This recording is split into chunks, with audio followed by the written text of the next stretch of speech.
같이 함께 말씀 합독하여서 읽도록 하겠습니다. 오늘 하나님께서 우리에게 주신 말씀은 마태복음 12장 30절부터 32절까지 말씀입니다. 우리 함께 합독하여서 읽도록 하겠습니다. 나와 함께 아니하는 자는 나를 반대하는 자요, 나와 함께 모으지 아니하는 자는 해치는 자니라. 그러므로 내가 너희에게 이르노니 사람에 대한 모든 죄와 모독은 사하심을 얻되 성령을 모독하는 것은 사하심을 얻지 못하겠고, 또 누구든지 말로 인자를 거역하면 사하심을 얻되 누구든지 말로 성령을 거역하면 이 세상과 오는 세상에서도 사하심을 얻지 못하리라. 아멘. 네, 우리 말씀을 나누도록 하겠습니다. 여러분들은 바리새인들이 어떤 이들인지 잘 알 것이라고 생각합니다. 이들은 경건하고 학식 깊은 유대인으로서 율법의 교사이고 경건의 모범을 가진 사람들이었습니다.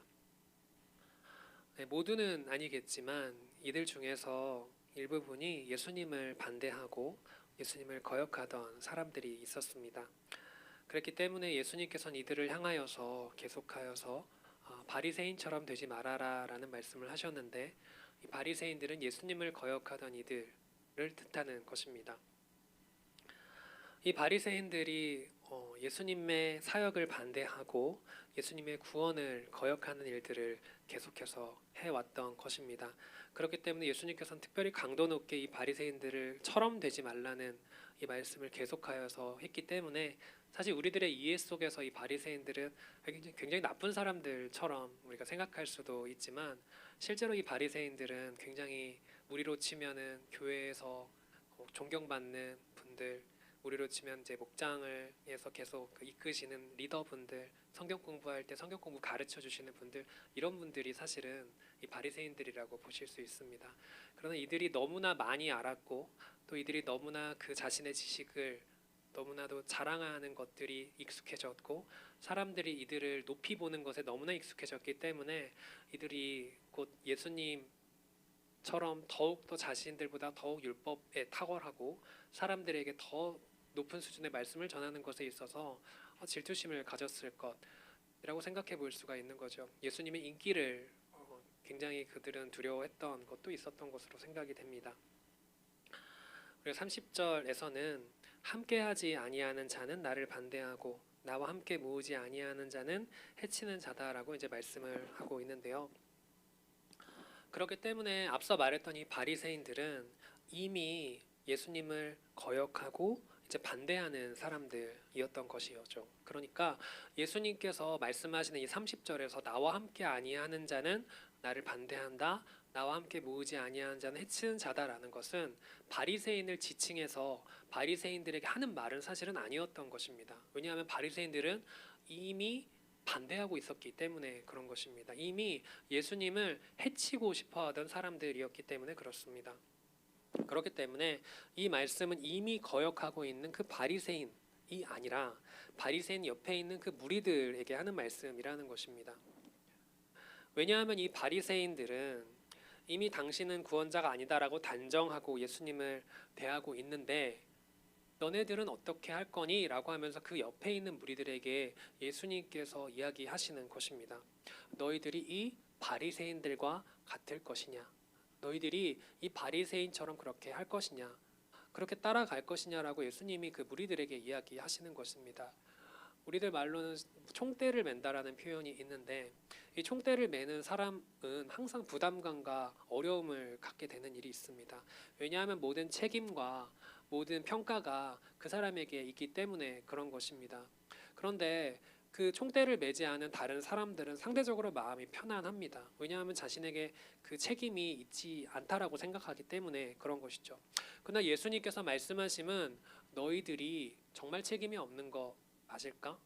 너희들이 만약에 바리새인들처럼 그 바리새인을 따라가는 것만으로도 나를 반대하는 자야, 나를 해치는 자야. 예수님, 나 자신을 위해서 적극적으로 결정하기를 거절하는 것은 이미 나에 대해서 결정한 것이다라는 이야기입니다. 즉, 반대하는 것을 적극적으로 예수님의 사역을 막는 일들을 적극적으로 반대하지 않는 사람은 반대하는 거랑 별 차이 없는 거야 라는 말씀을 예수님께서 하셨다라는 것입니다. 여러분, 사실 이 말은 정말 무서운 말입니다. 예수 그리스도를 위해 적극적으로 결정하기를 거절했다는 것은요, 이미 예수님께서 구원자이신지 아니신지를 스스로 결정했다는 말과 비슷하게 우리가 이해할 수 있기 때문에 그렇습니다. 그러니 그저 따르던 무리들은 이 말을 들었을 때, 아니 왜 우리들한테 이렇게까지 말을 하지? 내가 그 정도로 심하게 예수님을 해치려고 한 것도 아니고, 예수님을 적극적으로 반대하던 것도 아니고, 예수님이 뭐 메시아 아니라고 내가 단정지어서 얘기한 거 아닌데 라고 이 무리들은 생각할 수가 있었던 것이기 때문에 그런 것이죠. 그러나 여러분, 우리가 이미 알고 있다시피 이 강한 표현이 그저 과장된 표현이냐 라고 하면 사실 그렇지가 않다는 것입니다. 왜냐하면 이 무리들, 결국 종교 지도자들, 이 바리새인과 제사장들의 설득을 따라서 결국 예수님을 그 십자가에 매달던 사람들이 누구냐라는 것입니다. 예수님을 따르던 무리들, 그들은 적극적으로 결정하기를 거부했고, 그들은 시류에 따라서 이렇게 따르고 저렇게 따르고 했는데 그 책임이 너희들에게 있다라는 것입니다. 여러분, 예수님께서 왜 십자가에 매달리셨습니까? 이들은 말합니다. 예수님께서 신성모독을 했다라는 것입니다. 하나님의 아들을 스스로 칭했다라는 것입니다. 나와 아버지 하나님은 하나다라고 했던 이 말이 이들은 도저히 받아들일 수 없는 말이었다라고 계속 얘기를 하는 것입니다. 그들이 적대시하고 결국 예수님을 십자가에 매단 이유는, 너가 어떻게 하나님의 아들이야? 너가 어떻게 하나님과 하나라고 얘기해? 너가 왜 하나님이야? 라고 그들이 날선 비난을 했기 때문에 그런 것입니다. 그러니 너희는 신성모독을 하면 안 돼 라는 말을 계속하지만 예수님께서는 이와 정반대로 이야기를 하시는 것입니다. 내가 신성모독을 하고 있는 게 아니야. 오히려 너희들이 신성모독을 하고 있어. 그러면서 말씀하시죠. 우리 31절과 32절 함께 읽도록 하겠습니다. 그러므로 내가 너희에게 이르노니 사람에 대한 모든 죄와 모독은 사하심을 얻되 성령을 모독하는 것은 사하심을 얻지 못하겠고, 또 누구든지 말로 인자를 거역하면 사하심을 얻되 누구든지 말로 성령을 거역하면 이 세상과 오는 세상에서도 사하심을 얻지 못하리라. 아멘. 여기서 31절과 32절에서는 두 가지를 용서받을 수 있다라고 이야기하고 있습니다. 첫 번째는 사람에 대한 모든 죄와 모독은 용서받을 수 있다. 그리고 두 번째로는 예수님을 말로 거역하는 것도 용서받을 수 있다, 이런 얘기를 하는 것이죠. 근데 앞선 30절에서 뭐라고 했었죠? 나와 함께하지 않아도 나를 반대하는 자, 나와 함께 모으지 아니하는 자는 나를 해치는 자다, 이렇게 말씀하셨는데 이 말과는 조금 달라요. 그것은 용서받을 수 있을지도 몰라 하지만 절대로 용서받을 수 없는 게 하나 있어. 그 말씀을 하신다는 것입니다. 사람에 대한 모든 죄와 모독뿐, 예수님을 말로 거역하는 거, 그것도 용서받을 수 있어. 나를 거역해도 괜찮아. 나를 말로 거역해서 나 아니라고 해도 괜찮아. 그런데 너가 근데 지금 절대로 용서받을 수 없는 게 있어. 이런 말씀을 하신다는 거죠. 바로 하나가 안 된다는 것입니다. 성령을 모독하거나 거역해서는 이 세상과 오는 세상에서도 용서를 받지 못한다. 지금 우리가 살고 있는 이 세상에서, 그리고 앞으로 올 영원한 하나님 나라에서도 용서를 받을 수가 없다는 겁니다. 그게 얼마나 무서운 말인가요? 이 정도로 강력한 표현은 사실 정말 찾기가 어려운 것입니다. 그러면 성령을 모독하고 거역하는 것은 세상에 있는 어떤 잘못보다도 아주 큰 잘못을 하고 있는 것이라고 우리가 생각해 볼 수가 있는 것이죠. 근데 예수님께서 이야기하시는 게 뭘까요? 바리새인들에게 이 말씀을 하시는 것입니다. 너희들이 그러고 있는 거야. 왜 그러고 있는 거야? 왜 성령을 모독해? 그럼 바리새인들은 이렇게 생각할 수 있죠. 내가 언제 성령을 모독했다는 거야? 내가 언제 성령을 거역했다는 거야? 나는 당신이 하나님의 아들이라는 것을 거역했어. 반대했어. 너가 하나님과 하나라며. 왜 네가 하나님과 하나야? 하나님은 한 분이신데 왜 당신이 하나님과 하나라고 이야기를 하는 거야? 그게 신성 모독인데 왜 내가 신성을 모독했다고 하는 거야? 왜 내가 성령을 모독했고 그게 절대로 용서받을 수 없다고 왜 이야기하는 거야? 라고 예수님이 이 바리새인들에게 이야기했을 때 이 바리새인들이 제대로 대답을 하는 것이죠. 근데 예수님이 이적을 베푸시고 수많은 사람들을 고치시고 계속하여서 그 하나님의 나라의 표징을 보이시죠. 그런데 예수님의 이적을 그들은 뭐라고 이야기했을까요? 사탄의 능력, 바알세불의 역사, 악한 존재를 통한 마술적인 능력 발휘다라고 이렇게 모욕했다는 거예요. 예수님께서 귀신을 쫓을 때 더 강한 귀신을 섬기기 때문에 더 강한 귀신의 이름으로 너 쫓은 거 아니야? 이런 이야기를 바리새인들이 욕했다라는 거예요. 근데 이것이 예수님께서 이야기하시고 우리도 이미 알고 있다시피 이것이 바로 이 성령님의 능력과 또 역사였다는 거예요. 이 성령님께서 하나님이시라는 거죠. 그러니 이 말은 이들은 하나님의 역사를 사탄의 역사다라고 주장을 했다라는 거예요. 예수님께서 병든 자를 고치셨던 것은 앞서 말했던 것처럼 하나님 나라의 표징이었어요. 하나님 나라는 이런 곳이야. 아프고 병든 사람이 없는 곳이야. 영원한 하나님과 사귐의 기쁨에 참여하는 곳이야. 그러니 너무 행복하고 너무 좋은 곳이야. 너무 하나님과 밀접하고 하나님과 아주 친밀한 교제를 나눌 수 있는 곳이야 라는 것인데, 예수님께서 그런 곳의 표징으로서 계속 하나님 나라를 선포하시고 가르치시고 하나님 나라 이런 곳이에요 이렇게 얘기하시면서 아픈 사람 고쳐주시고 병든 사람 고쳐주시고 그들의 어려움을 고쳐주시는 거예요. 그들이 배를 곪을 때 그들이 배고프지 않게 해주시는 거예요. 그 많은 것들을 예수님이 하셨는데 그게 바로 하나님 나라는 이런 곳이에요 알려주시는 것이었다는 거예요. 근데 이 바리새인들이 뭐라고 했어요? 근데 너 그거 사탄의 역사 아니야? 네가 하는 거 사탄의 역사 같은데? 이 모든 행위를 정반대로 모독했다라는 거예요. 근데 로마서 8장 9절에 다음과 같이 말씀하세요. 만일 너희 속에 하나님의 영이 거하시면 너희가 육신에 있지 아니하고 영에 있나니 누구든지 그리스도의 영이 없으면 그리스도의 사람이 아니라. 우리가 성령님을 통해서 우리가 육신이 아니라 나의 바깥으로 향할 수가 있어요. 이 성령님을 통해서 내가 그리스도인이 될 수 있다는 거예요. 성령님이 계속하여서 우리가 그리스도와 영원한 사귐으로 초청하시는 분이에요. 그러니까 내가 그리스도인 될 수 있는 것은 성령님의 역사이고 성령님의 은혜인 것인데, 근데 이거를 거부하는 거예요. 이걸 모독하는 거예요. 이게 정말 맞아? 아닌 것 같은데? 이 하나님의 역사하심, 그 성령님의 역사하심을 끊임없이 부정하고 모독하고 거역하는 거 아닌 것 같은데? 그게 뭔데? 그러나 계속해서 성령님은 어떻게 하시죠? 우리를 그리스도와 영원한 사귐에 계속 초청하세요. 이게 뭐예요? 예수님을 믿는 것, 예수님의 가르침, 하나님 사랑하고 서로 사랑하고 약하고 병든 자 돕고 베풀고 나누고 섬기고 공평과 정의를 실현하는 이러한 모습대로 살기를 요청하신다라는 거예요. 왜요? 이게 바로 하나님 나라를 사는 사람이기 때문에 그래요.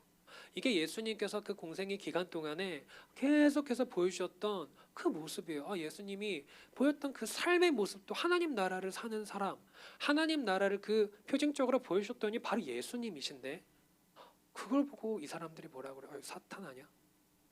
그러니 예수님께서 말씀하시고 너희들이 신성모독을 하면 안 돼. 그 말은 용서받을 수 없다는 말로써 그거 하지 말라는 거 아니겠어요? 그 사람들에게 그렇게 강하게 얘기하는 거, 강하게 하지 말라는 의미셨다는 거예요. 그런데 이 사람들은 이 부르심을 계속 일관적이고 의도적으로 거부하는 거예요. 그러면 어떻게 될까요? 결국에 이 바리새인들이 했던 것들이 무엇이냐면 다른 사람들에게 칭송받기를 좋아해요. 그러니까 금식을 하고 기도를 하는데, 금식할 때 이제 너무나도 금식한 티가 많이 나는 거예요. 그리고 기도할 때도 길거리에서 손을 들고 기도했다 이런 식의 표현을 하거든요. 사람들이 봤을 때 이제 칭송하는 거예요. 저 사람 신앙이 참 좋아. 저 사람 참 하나님에게 합한 사람이야. 이런 얘기를 하는데 예수님께서 말씀하시는 거죠. 하나님께 받을 게 이제 없어. 너희들은 이미 사람들로부터 받은 칭송으로 그거 끝난 거야. 그리고 더 깊은 골방으로 들어가서 기도해. 이런 얘기를 하신다는 거예요. 티내지 말라는 거예요. 하나님을 잘 믿는 것을 티를 내면서 사람들로부터 인정받고 존경받고 이렇게 살아가려고 하는 그 모습이 하나님 높이기 위한 게 아니라 자기를 높이기 위한 거라는 거예요. 결국 이게 뭐예요?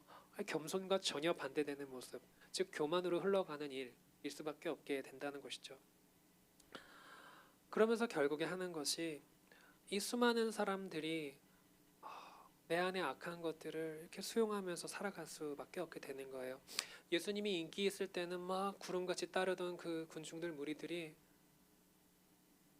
예수님이 그 제사장들 바리새인들로부터 신성 모독했다라고 이제 도장을 받으니 예수님 십자가에 매달라고 하는 거예요. 그게 우리에게 합한 일이고 좋은 일이다 이렇게 얘기하시는 거죠. 여러분, 우리가 예수님이 어떤 분이신지 모를 때 예수님을 거부할 수도 있겠죠. 잘 모르니까. 예수님 어떤 분인지 잘 몰라요. 그러니 믿기가 좀 쉽지 않습니다. 믿기 어려워요 라고 얘기할 수도 있는 것이죠. 그러나 성령님께서는요, 우리 모두에게 계속해서 그 마음의 선한 것들을 깨우시는 거예요. 우리에게 계속해서 우리의 양심과 우리의 선한 마음을 계속해서 요청하시는 거예요. 근데 계속해서 우리가 사실은 그 거부하는 마음이 없지 않아 있어요. 교회에 있는 우리들은 이 모든 것을 알아요. 아는데 어렵잖아 라는 얘기가 사실 우리의 마음속에 사실 항상 정말 화임처럼 이렇게 박혀 있는 것들을 사실은 봐요. 그래, 하나님 말씀대로 살아야지, 예수님의 가르침대로 살아야지.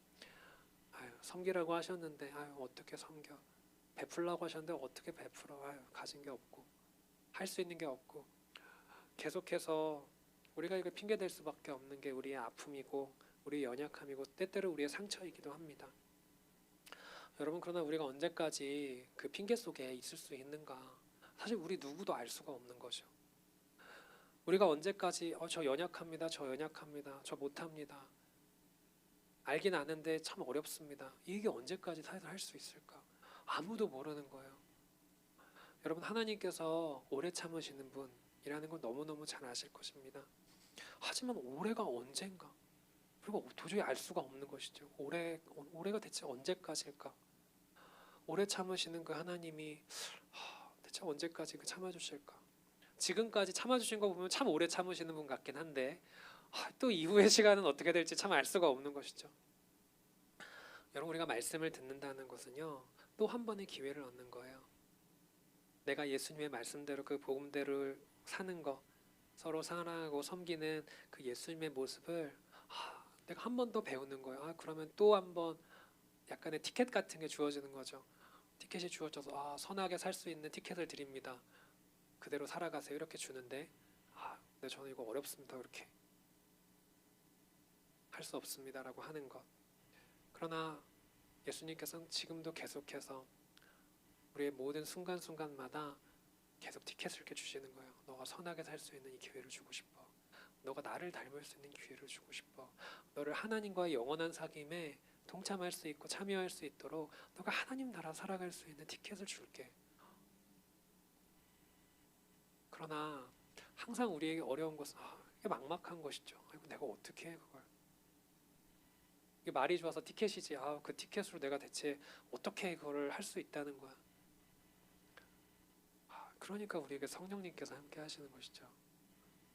우리가 그렇게 할 수 있도록 이 보혜사이신 성령님은 계속해서 우리를 도우신다는 거야. 우리 보고 너네 그거 혼자 해, 가르쳐 줬잖아, 해야지 이러시는 분이 아니라는 거예요. 우리 흔들리기도 해요. 비틀거리기도 하죠.